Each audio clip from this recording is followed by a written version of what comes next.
Like many people in my shoes, I got pregnant at the worst time ever. There was a multitude of factors involved, relationships, health, other children. There was a lot of aspects involved that made it the wrong time.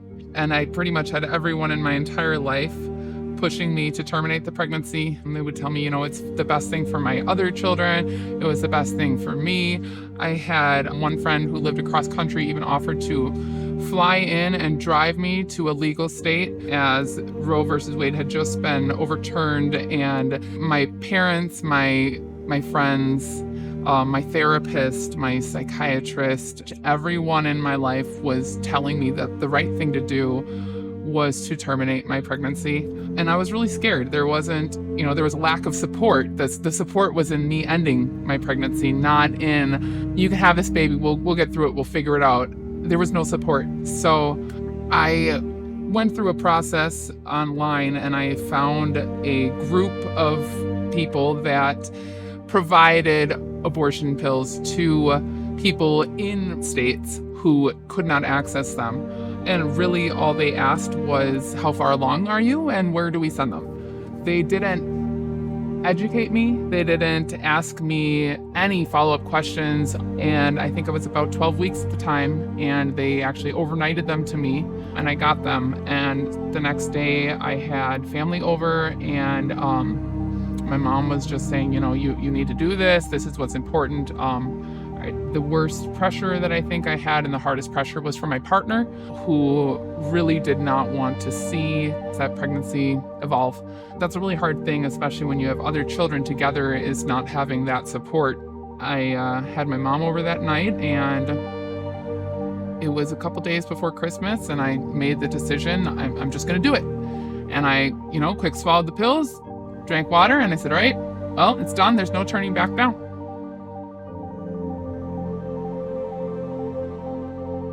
And I kind of carried on and tried to not really think about it because I knew that internally I was going to struggle with my decision. And so I was trying to just push it to the back of my head. Exactly 12 hours later, I was sleeping at home with my children and my partner, and the carbon monoxide detectors went off in our whole house and we needed to evacuate. I took me and the kids to the emergency room to get evaluated for our exposure. So then they pulled me outside and they said, can we ask you something quick? And I said, sure. I stepped out of the room and they had me step into the next room where they did an ultrasound. At this point, it had been 12 hours since the carbon monoxide poisoning and exactly 24 hours since the first set of pills. It was actually at the time I was supposed to be taking the second set of pills. So in my mind, I expected to see my baby not moving. And I was mentally prepared for that confirmation. And so she started the ultrasound and I didn't even look at the screen. And I was just waiting for her to say the words, I'm sorry, we're not seeing any movement. And instead I looked at the screen and I saw a baby. Like I didn't see it.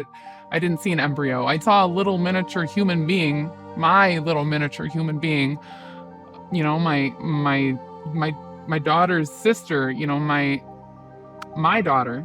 It was really a shock to me in more than one ways. One, it really made me understand the gravity of what I had done and the reality of it, which was, everyone who was telling me to terminate every single one of them refused to use the word baby. I mean, they all just made it seem so inhuman. Everyone said, it's not a baby yet. It's not a baby yet. But I'm telling you, when I looked at that ultrasound screen, that was a baby. I mean, that was every bit of a baby as the first few children that I had. And I had looked at theirs and excitement and hope and joy at those pregnancies. I looked at this and that's what I should have been feeling. And at that moment, I didn't feel dread. I felt fear. And I felt fear because I realized I made the wrong decision. I made the wrong decision. And I got to work on Google and I started researching ways to reverse abortion. And I looked up every peer-reviewed case study, every article, everything I could find to try to save my child. The other thing that they never explained to me is that I very likely would have essentially delivered a live 12-week-old baby. And no one could have prepared me for that would happen. Like, I didn't understand how it worked. How it works is the first set of pills, they deplete your body of progesterone, which your baby needs to grow and thrive. And when I took those, I mean, my baby was still living, but she wasn't going to keep living. But that doesn't mean that she was going to be gone by the time I took those second pills. So, I mean, I can't even fathom, had I gone through the second pills and seen this little teeny tiny thing that looks like a little person come out, still moving even for seconds. I mean, that would have been beyond traumatizing or repair in my mind. And like I said, they just don't explain those things to you. They don't tell you what you're going to have to go through. They don't tell you you're going to be having birth at home alone without any medical care around you. And that if something goes wrong, you've got to rush to the hospital. And all of a sudden, my other children might not have a mom because something went wrong because I did it this way.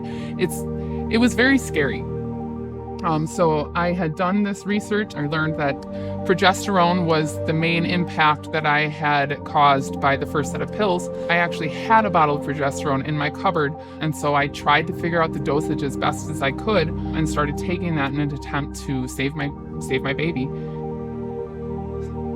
A couple days went by, and I started losing a lot of tissue, started bleeding, and I was panicking. I was starting to lose hope, and I genuinely didn't know what to do. And then I remembered on our city bus, there has been for years on the back of a lot of them, it says, "Are you pregnant? Scared? Don't know what to do? There's hope." I just Googled hope. And I found the Hope Pregnancy Center locally, and I was not able to make phone calls on my behalf because, like I said, my partner was very against me having this child. I decided that, however I did this, I had to do it in secret.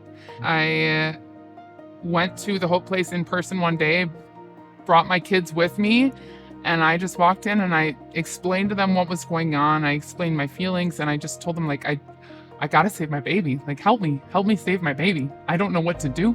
They got me an ultrasound, and they came, and I got on that table, and they told me to prepare for what I might not see. But we did. We saw a thriving and healthy and active little baby girl, about 13 weeks by that point. And I was very fortunate that one of the ladies at Hope, she was actually able to get in contact with a doctor who had helped people in the past with the abortion pill reversal, and figured out the dosage that I needed, which was actually double of what I had been taking. So why I was still kind of symptomatic of about to lose my child, but also I had been taking just enough to kind of buy us that time that we needed. And we got me on the right dosage, and she sent the prescription through. She never charged me for a visit. I mean, I didn't have to pay for the prescription. Everything was done. It was a miracle, honestly, and I'm so, so grateful for her.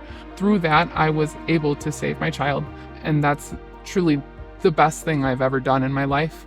I cannot imagine a single day without her. She is just such a joy. Every single thing that everyone told me was a reason to terminate my pregnancy. Every single one melted away.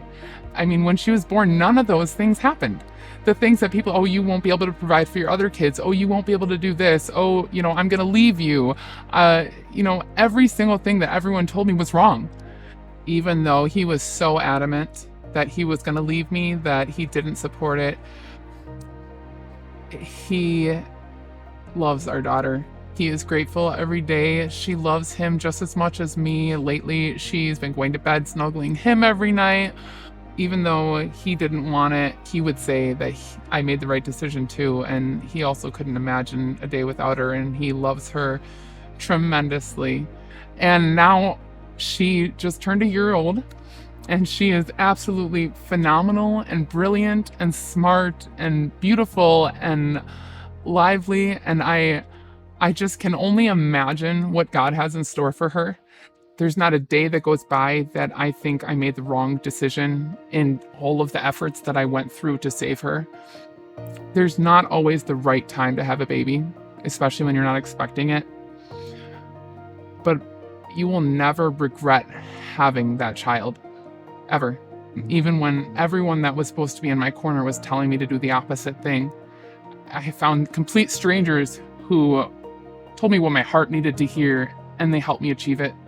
I have the world to thank for them, because without them, I don't know that my daughter would be here. And so this is the best resource that I've ever encountered in my entire life, because it's given me the best gift of my entire life.